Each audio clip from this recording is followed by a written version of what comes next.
Hi, welcome to another episode of Hot Takes. I want to talk about something that is going unnoticed. It's been around for quite some time now, and it's very insidious and it's very dangerous. Now, we all know how, really, over the last few years, censorship in this country has gone through the roof. We're being controlled on how we speak. For example, you just can't say things anymore. You have to use guarded language. You have to use metaphor. You have to phrase it in such a way, etc. And not only is it on how you think or what you post on Facebook or social media, they're even trying to censor your thoughts, censor how you think, what you think. They want you to think how they want you to think, say what they want you to say, behave in a manner that they want you to behave. They do not want people questioning. They do not want people exploring the truth. They do not want people finding the truth and telling other people what the truth is. Everything is being carefully controlled. And since COVID, and in particularly it was COVID has gone, we've missed something that we were too busy looking at COVID and censorship to see what was actually happening. And this is where I say is dangerous and must be resisted. We're being conditioned because there is a new censorship game in town. It isn't censoring what you think and say, it's censoring what you perceive. It's censoring what you hear through the news. They are filtering the news that you hear in order that when the information comes in and you process it, the logical conclusion you come to is the one predetermined that you would come to by the most careful use of language, of information, filtered, moved. If it's very, very cleverly done, very subtly done, they can shift positions slowly over time. And that's exactly what's happening. And since COVID, when all the information about COVID had only to come through the government, and if you went on to social media and started talking about COVID, even if it was factual, you were being closed down, you were being clamped down, posts were being removed, you were getting cancelled on social media for talking about something you clearly don't know anything about. Even if you said something perfectly correct. They've known about COVID for many years, for example. There's been doctors who've won awards for the study of COVID, for example. They knew it was coming, for example. All these things are absolutely true. But at the time, if you'd have said them, you'd have been shunned and closed down and the social media would have jumped on you.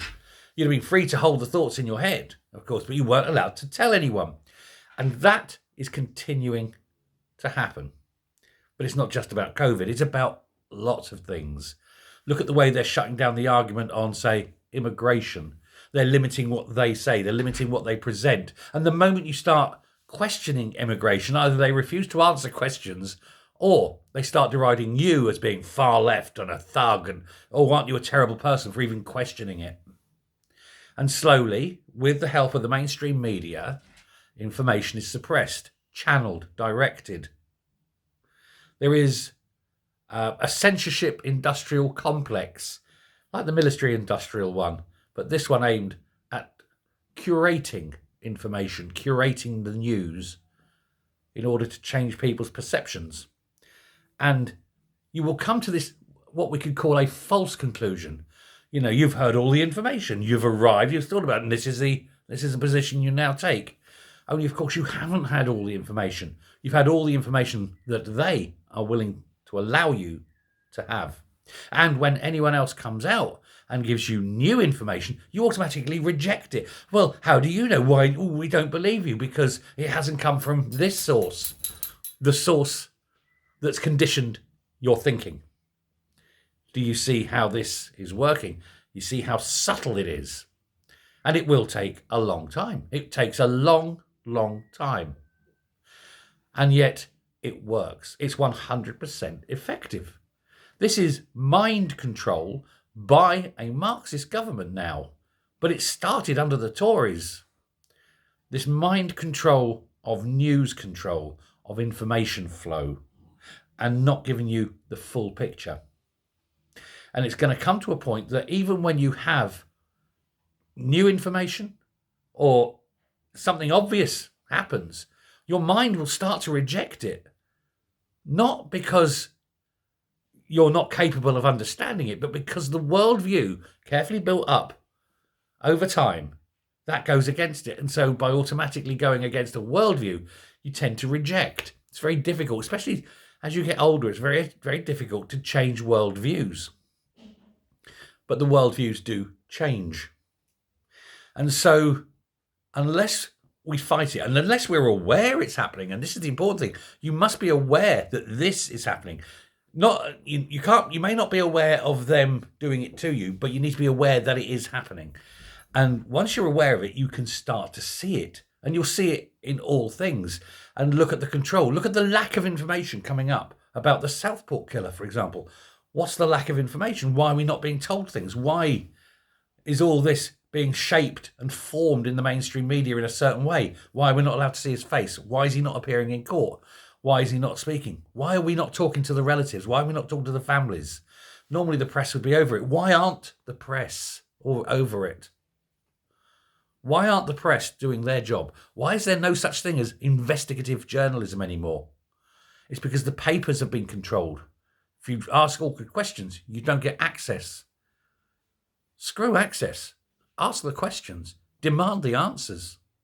Make sure they know that we know what's happening to us, that this control of information is in place. And of course, it's not just that.